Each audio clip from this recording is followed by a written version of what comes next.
Hi guys, happy Boxing Day. I hope you guys have a good celebration on Christmas and all. And I've wanted to show you the Venom build that is after I've done up to endgame. I wanted to show you guys the how it looks like at endgame. And now I'm at the Cosmic Doom Castle terminal, and I've done a video earlier on to have a preview on him, and I was thinking of a follow-up video because I end up having something that is a little bit different from what I have in my video.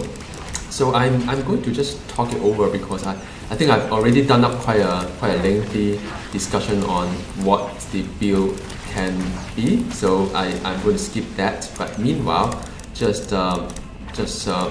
you can see for yourself how strong Venom is. This is Cosmic Doom Terminal, and it is meant to be pretty hard. But he's doing pretty well so far. The main difference I've got from my leveling build is that I realized that Ichor, which is the secondary resource here, I don't really need them. I don't really have a problem with Ichor at endgame because I have the 25 costume core, which is the one that gives you 25% health and up to 100 Ichor when you use a med kit. So I have that, and it's been really useful. So I'm going to skip this boss. I have that, and it's really useful to refill my spirit, my Ichor. So I don't really have a problem with that. Usually this part is the one that's a bit dicey, but he's really strong, as you can see. So the main difference is that I do not use the let me show you. I do not use these dark tendrils anymore to generate Ichor. So I'm more leaning towards an Ichor build, which is very much in fact, which is an AoE. I use the Rethink tendril as well, which is also an AoE, which is a range as well, pretty nice. My main spender is Deadly Maul, like before. I've also got quite an interesting ability to have if I have Ichor problem. Because I just spam too much or I'm not paying attention in the regeneration part of it, what I do is that I can hold up this button. This is called Parasitic Tendril, that will refill my health and spirit, so it looks something like that for each of the target being hit. So it's very nice. You can fill up the entire buff bar if you want to. No issue on that. Usually I just have to take down this boss because he will chase me to the end of the world. Yeah, I mean, look. I mean, this is a cosmic boss. Look, it's down in seconds. Can you believe it? And to be honest, he is becoming very good. I mean, Venom is really good. I took him to a green raid the other day, and it's just hilarious how fast he killed, and being able to interrupt the boss and so on, and send the boss flying up in the air. It's just wonderful. Now what it means is that either A, I become suddenly very good at playing this game, which I doubt, or B, they'll probably nerf this hero really soon, which is a pity because I do enjoy this hero a lot, and I've seen what they've done to, say, Juggernaut, which during when Juggernaut was released, he was extremely strong. I mean, really fun to play. And then they changed a few mechanics here and there, and he becomes so slow. I don't really want to play him anymore. But I mean that's how they work the game, because I mean, can you imagine if imagine if you can't get it right, which is very hard in a game like this. If you can't get it right on release, so what you do is either you be on the safe side, the hero is a bit weak when it's released, and then they fix it in months to come, or they make a hero really strong and and then they nerf it later and hope that no one complain too much. Now either way, people will complain, but if you release a hero strong, no one will buy the hero, right? I mean, they still need to make money. But if they release a hero, I mean, if you release a hero weak, no one is going to buy the hero because it's bad for marketing. People will say it's weak, it's fragile, it's feel like paper and so on. It's just not good for business. But if you release a hero strong, you can make some adjustment later, nerf it later, and people, some people will just move on, play another hero, and they don't really. I mean, I do complain about Juggernaut, but what can I do? I mean, I just play another hero because there's so many of them, and they know it, right? I mean, they already get your money and so on. So I don't think that is intent. I mean, these are very good developers, but it is a very nice coincidence there, and I see the trend so far. The hero release is always very, very strong, but it does have something, have a not really so good aftertaste when you realize that your hero is just pretty crap, after the release, and it just doesn't feel great. So yeah, my suggestion is enjoy Venom while you still can. And I mean, look at this. I mean, I'm at Cosmic Terminal here. It's really, really enjoyable. I mean, I think this is what the terminal is supposed to be when you gear up a hero. Being able to see the main difference, like this one, is very comfortable just going through the mobs and not just trying to kite around and get around with the problem with all the damage and so on. He can take all the damage. I only use up a few med kit here and there, and by right I don't even need to if I don't want to. I mean, there's still utility for me to refill my health. And so I mean, I'm trying to get the bounty here, which is 375. Normally I don't need to get that many because within the Doom room there's quite a lot, and quite a lot of mobs as well. But I mean, since I'm just enjoying myself here, I may as well just kill some mobs, hope some good thing drop, and maybe just to quickly show you what change I've made from the previous build is that I no longer put points on Dark Tendrils. I'm still using Come to Venom as well as the Predator's web as my Ichor generation. I'm putting a lot of points on the Monstrosity tree, which is mainly the Infect, and the Withering Tendrils, like I mentioned before, the damage over time, that in more as my main spender.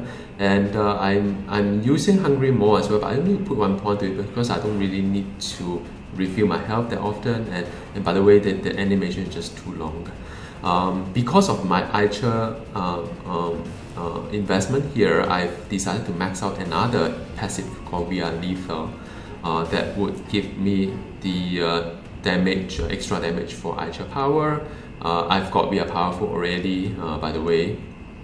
That's about it, and I put 1 point in the Parasitic Tendril, like I mentioned, for the Spirit. So I'm going to show you again the Parasitic Tendril. So it goes something like this. It hits quite a lot of things, and oh, by the way, I got interrupted, so and even in this situation, normally other hero would have died because of the number of mobs they have. You get stunned and interrupted, but so far there's no problem with it. So that is very nice. And so this is ooh, I got Omega point. So this is Rhino, just eat it up and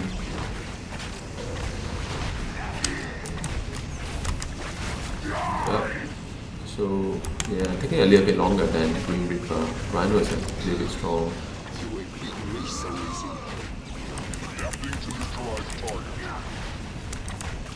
So yeah, just getting rid of him because he does. Ooh, gosh. So yeah, I just got into a charge. So even when the hero gets defeated, it get resurrected immediately as well. Just show you that. So this is the one, I think.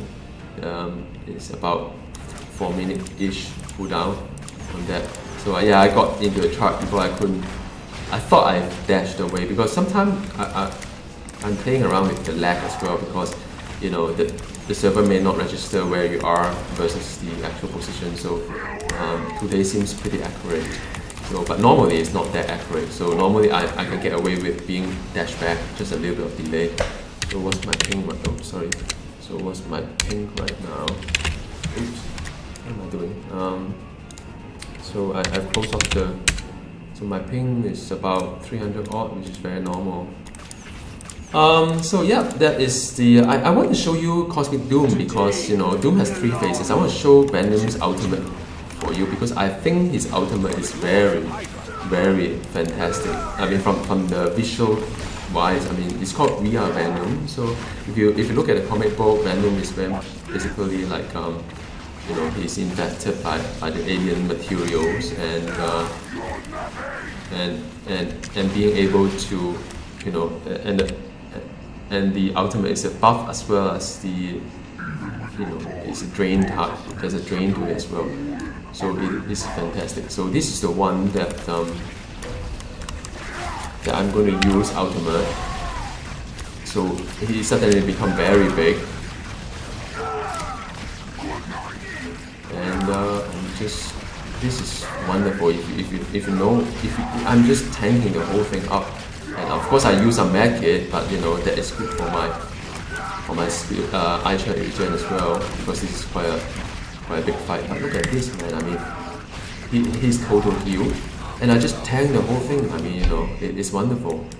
I don't even need to run away from all his crap, like smash on the ground or the what's it called, the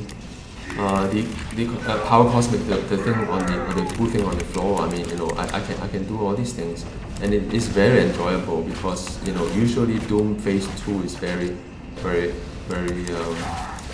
demanding. So I'm going to use the parasitic one. So see, it drains him, and I got, you know, full. So this is yeah, I heard something. I got my full Ichor back.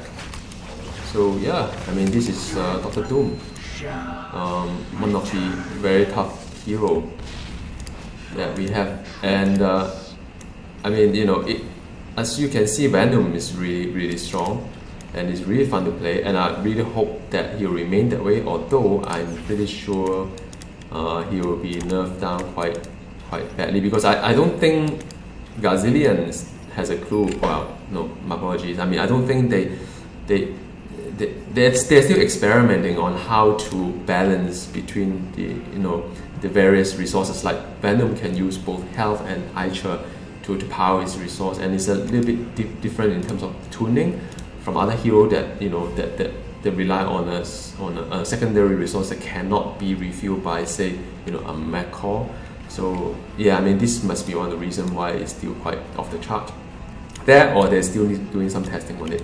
But you know, take what I said with a pinch of salt as well, because my Omega points is I have close to 5,000 Omega points as well. So you know, as it does help a lot, because with that many Omega points, I have a lot of luxury in terms of the I can have now this one spin tag. Of course, everybody invests in it. Is to deal extra damage to boss. I can pick up the 5 strength here, which everybody does if you have the enough points, and I don't need crit, and I can pick up extra brutal strike or whatnot, which I think in retrospect I may not want this note, by the way. This one is about crit damage rating, this one is about more brutal, so both are very nice to have. The one that is really good is the hybrid tree, or the hybrid tree, or what you call it, the new Omega tree that they've just opened up. Melee power, again, extra crit damage rating, excellent for random. And then I invest quite a lot on the fighting as well, plus fighting, which is very desirable as well. And as and when I've got enough points, I'll dump it inside. My aim is to have +9, because I do not want to pay more than 20% on the cumulative cost. But yeah, I mean, you know, with that many Omega points, it does make a difference. But this is what this game is about. It's about getting to 60 is only one thing, gearing up is another step. But you know, but to really shine, for the character to shine, you have to have Omega points. By the way, look at my gear. It's only rank 66, which is an upgrade from the traditional 63, but it's not 69, which is what the red rating is about. I use O'Neill as my legendary, and I use I use this one, which is very nice, the CCA, the circlet of whatever. And I have the loser guy for Taskmaster fighting for losers guy. This one is quite easy to get anyway, and these two are very common. The crystal as well as the metasensory. So these two are very common. This one is also very relatively common because it drops quite a fair bit if you do some Taskmaster farming. This one is the one that doesn't drop a lot, but you know, whichever. I mean, I give it to him because he seemed really strong. But if you get nerf, I'll just remove it and put it to another hero. But anyway, hope you enjoy this Venom. It's a nice wrap up, and Merry Christmas to you all, wherever you are, and Boxing Day. Hope you get some good present. Goodbye.